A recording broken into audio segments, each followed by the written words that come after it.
Hello and welcome you world affairs. मैं हूं प्रशांत Dhawan. Now दुनिया में आज के समय कितना चैलेंजिंग टाइम चल रहा है। We just can't catch a break. पहले पेंडेमिक आया, फिर ये वॉर स्टार्ट हो गई। इंडिया में ही आप अगर देखो तो बाढ़ की वजह से करीब 90 लोगों की मौत हुई है। कई हजारों लोग डिस्प्लेस हो गए आसाम में। बांग्लादेश में कई लोग मारे गए हैं। और अब अफगानिस्तान से एक बहुत ज़रा सैड न्यूज़ आई है। ये बात अब कंफर्म हो चुकी है कि एटलीस्ट कम से कम 1000 लोग तो मरे ही हैं अफगानिस्तान में because of a major earthquake. करीब 6 मैग्नीट्यूड का ये अर्थक्वेक था और वेरियस न्यूज आउटलेट्स अभी ये क्लेम कर रहे हैं कि जो ये आंकड़ा है 1000 मौतों का, ये बढ़ सकता है क्योंकि 1500 लोग बुरी तरीके से यहाँ पर इंजर्ड हैं। तो कोई बड़ी बात नहीं है कि इवेंचुअली जो total number of dead people है ये बढ़कर परहैप्स 2000 या 2000 के ऊपर भी जा सकता है। It can very much happen. अब एज इंडियंस जब भी हम लोग अर्थक्वेक को कंपेयर करते हैं, अर्थक्वेक के डिस्ट्रक्शन को कंपेयर करते हैं, सीधा माइंड में आता है गुजरात 2001 का भूकंप, भुज में जो भूकंप आया था। तो उसके कंपैरिजन में अगर हम देखें तो अभी जो अफगानिस्तान का भूकंप है ये कितना तीव्र है। जो गुजरात में भूकंप आया था देखिए वो तो मैसिव था, वो था 7.7 मैग्नीट्यूड का। बताया जाता है कि 13 से लेकर 20,000 लोग मारे गए थे गुजरात के भूकंप में। तो कंपैरेटिवली आप अगर देखो तो अफगानिस्तान में भूकंप फिर भी लिमिटेड है, मगर हमें ये भूलना नहीं होगा कि इंडिया के पास रिसोर्सेज थे, हमने वापस खुद को खड़ा कर दिया था। अफगानिस्तान ऑलरेडी बहुत ज़रा फाइनेंशियली वीक है, इनकी सरकार के पास पैसे हैं नहीं। अब ये भूकंप और आ गया है तो ये कंट्री अब मेजर क्राइसिस में जा चुका है। नाउ डिस्कस करते हैं इस टॉपिक को इन डेप्थ कि ये भूकंप एक्चुअली आया कहां पर है, ये अफगान पाकिस्तान बॉर्डर के किस इलाके में आया है। बहुत कुछ यहां पे आपको जानने को मिलेगा, मगर आगे बढ़ने से पहले आपसे क्वेश्चन पूछूंगा। हाल ही में इनमें से वो कौन सा देश है जहां पर पॉलिटिकल इंस्टेबिलिटी आ चुकी है और सरकार मेजॉरिटी खो चुकी है? यह है यहाँ पे आपकी ऑप्शन, यूएसए, जापान, स्वीडन या फिर इजराइल। कमेंट सेक्शन में करिए उत्तर, सही आंसर आपको मिलेगा वीडियो के अंत में। नाउ सबसे पहले तो आपको समझना होगा कि इस भूकंप का एपी सेंटर कहां था, उसी के हिसाब से आप ये भी जान पाएंगे कि ज्यादातर यहाँ पर डैमेज कहां पर हुआ है। देखो इस भूकंप का एपी सेंटर था दुरंद लाइन। दुरंद लाइन आपको पता होगा अफगानिस्तान पाकिस्तान की बॉर्डर को कहते हैं। तो इसी बॉर्डर के बीचों बीच देखा गया कि ये एपी सेंटर ओरिजिनेट हुआ है। और अब यहाँ पे आप कहेंगे ओके सो अफगानिस्तान में तो ऑब्वियसली बहुत से लोग मारे गए हैं, तो क्या पाकिस्तान में भी कुछ लॉस हुआ है? रिपोर्ट्स तो आ रही है, देखिए रिपोर्ट्स आ रही है कि कई घर टूटे हैं पाकिस्तान की साइड में। एक फुटबॉलर के मरने की न्यूज बीच में आ रही थी, बट अभी तक पाकिस्तान के मीडिया ने कंफर्म किया नहीं है कि कितने लोग यहाँ पर मारे गए हैं। बट डेफिनेटली थोड़ा बहुत लॉस पाकिस्तान की साइड भी हुआ है। और अफगानिस्तान से जो इमेजेस आ रही हैं, जो वीडियोस आ रही हैं, मैंने सुना था एक स्टोरी सामने आई है। एक फैमिली थी 17 लोगों की, भूकंप में 16 लोग मर गए, बस एक ही फैमिली मेंबर बचा है। अगेन ऐसी बहुत सी स्टोरीज हैं। कई बच्चे हैं उन्होंने अपने पेरेंट्स खो दिए।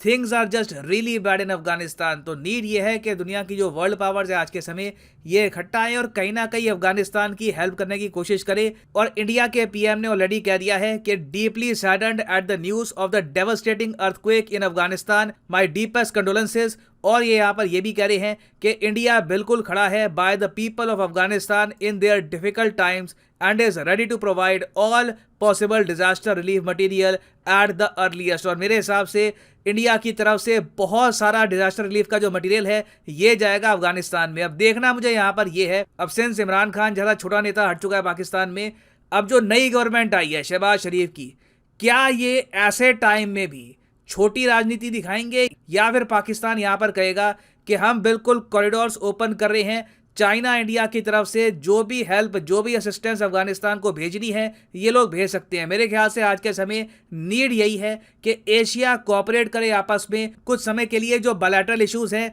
उनको पीछे रखकर जो इनोसेंट लोग हैं अफगानिस्तान के, उनके लिए सोचना चाहिए। और अगर वैसे मैं बात करूं कोऑपरेशन की, तो वहां पे मैं कहूंगा कि साउथ एशियन कंट्रीज को वैसे ही कोऑपरेट करने के लिए रेडी रहना चाहिए। ये जो हमने बीच में सिस्टम कर लिया था कि ट्रेड नहीं होगा, आपस में बातचीत नहीं होगी, और अजीब से हमने स्टांस ले लिए थे, इससे कहीं ना कहीं हमको उभरना होगा। और इसका रीजन मैं आपको बताता हूं क्या है। अब देखो अफगानिस्तान में जो ये भूकंप आया है ना, इसका मेन एपिसेंटर आपको हिंदू कुश माउंटेन रेंज के आसपास मिलेगा। जो ये हिंदू कुश माउंटेन रेंज है ना, ये एक्चुअली एल्पाइड बेल्ट का पार्ट है। अब एल्पाइड बेल्ट क्या है?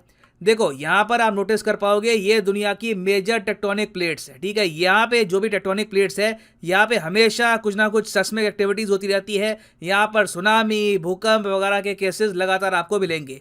अब यहाँ पे आप देखोगे जो इंडियन प्लेट है ये कंटिन्यूसली जो यूरेशियन प्लेट है यहाँ पर पुश करती रहती है। इसकी वजह से लगातार एल्पाइड बेल्ट में प्रेशर आता है। और यहाँ पर आप देख पाओगे मैप में ये है आपके सामने एल्पाइड बेल्ट। और एल्पाइड बेल्ट दुनिया में सबसे फेमस पता है क्यों है? क्योंकि पैसिफिक ओशन का जो रिंग ऑफ फायर है जहां पे दुनिया में सबसे ज्यादा भूकंप आते हैं, उसके बाद सेकंड नंबर पे आता है एल्पाइड बेल्ट का रीजन। ये जो एरिया है साइंटिस्ट ने कहा है कि मोस्ट डेंजरस है, सेकंड मोस्ट डेंजरस है रिगार्डिंग मेजर अर्थक्वेक्स। इसलिए आपने देखा होगा रिसेंटली नेपाल में भूकंप आए, पाकिस्तान की साइड भूकंप आए, अफगानिस्तान में भूकंप आ गया है, तिब्बत के एरिया के आसपास भी हम देख चुके हैं भूकंप आ चुके हैं इन द पास्ट। और इवन आगे भी आप अगर जाओगे तो टर्की, ग्रीस के आसपास जो भूकंप आते हैं, हिस्टोरिकली इटली में भी बड़े भूकंप आ रखे हैं। This is because of the Alpide belt. तो सिंस साउथ एशिया का एक बड़ा रीजन आता है एल्पाइड बेल्ट के अंडर, तो साउथ एशियन कंट्रीज को हमेशा डिजास्टर मैनेजमेंट के लिए तैयार रहना चाहिए। हमारी लिटरली एक फोर्स होनी चाहिए फॉर डिजास्टर मैनेजमेंट कि किसी भी देश में भूकंप आता है उसी वक्त वो फोर्स वहां पर पहुंचेगी लोगों की हेल्प करने के लिए। क्योंकि ये कोई छोटी बात नहीं है कि दुनिया में 17% जो मेजर अर्थक्वेक्स हैं ये एल्पाइड बेल्ट में ही आते हैं। और अगर मैं आपसे पूछूं कि भारत की हिस्ट्री का सबसे डेवास्टेटिंग अर्थक्वेक कौन सा था, मतलब कि जब से इंडिया इंडिपेंडेंट हुआ है, एक रिपब्लिक बना है, तब की हिस्ट्री को अगर हम देखें तो सबसे डेवास्टेटिंग अर्थक्वेक कौन सा था, तो ये था 2005 का कश्मीर अर्थक्वेक। इसका एपिसेंटर था पाकिस्तान ऑक्यूपाइड कश्मीर, मगर ये एरिया बिलोंग करता है इंडिया को, पाकिस्तान ने बस इलीगली इसको ऑक्यूपाई कर रखा है। तो पाकिस्तान ऑक्यूपाइड कश्मीर में बहुत लॉसेस हुए, जो हमारे पास कश्मीर है यहाँ पर भी लॉसेस हुए। टोटल बताया जाता है कि 80,000 लोग मारे गए थे। और मुझे इतना अजीब लगता है कि यूरोप में काफी बार इससे कम मैग्नीट्यूड के अर्थक्वेक आ रखे हैं, कम मौतें हुई हैं, उसमें ही उन्होंने एक कंबाइंड डिजास्टर मैनेजमेंट फोर्स बना दी थी। मगर इंडिया, पाकिस्तान ऐसे डिजास्टर के बाद भी कोई कंबाइंड एक आप कह सकते हैं वर्किंग कमेटी भी नहीं बना पाए डिजास्टर मैनेजमेंट को लेकर। और जो ये अफगानिस्तान में भूकंप आया है ये मैं कहूंगा एक वार्निंग कॉल है फॉर इंडिया एंड पाकिस्तान। जैसे जैसे हमारी इकोनॉमी बढ़ रही है, अर्बनाइजेशन बढ़ रही है, हम अफोर्ड नहीं कर सकते कि फ्यूचर में भूकंप आए और जिस कंट्री में भी भूकंप आया है वो बिल्कुल अकेला ही सब कुछ संभाल रहा हो। Somewhere we have to help each other. और Asian Development Bank, World Bank, हर जगह आपको सेम बात लिखी हुई मिलेगी कि साउथ एशियन कंट्रीज को अपना डिजास्टर रिस्क मैनेजमेंट इंप्रूव करना होगा, नहीं तो भविष्य में कोई बड़ा भूकंप यहाँ पे आ जाएगा और एक देश अकेला ही पड़ जाएगा, वही सब कुछ अकेला संभाल रहा होगा और उस कंट्री को हैवी लॉसेज होंगे। अब इंडियन कंटेक्स्ट में अगर हम देखें तो ये अब देखना बहुत ही इंटरेस्टिंग होगा कि क्या इंडियन गवर्नमेंट डायरेक्टली तालिबान से अपनी बातचीत और बढ़ाती है ऐसे टाइम में। ये भी एक this will be very interesting to see as well. हमने रिसेंटली देखा है कि भारत सरकार के जो गवर्नमेंट ऑफिशियल्स हैं ये अफगानिस्तान में गए, तालिबान के ऑफिशियल से मिले, फोटोज भी सामने आई थी। तो शायद ये एक ऐसा अवसर हो सकता है जहां पर इंडियन गवर्नमेंट फाइनली तालिबान के साथ जो अपनी कोऑपरेशन है थोड़ी बढ़ाए।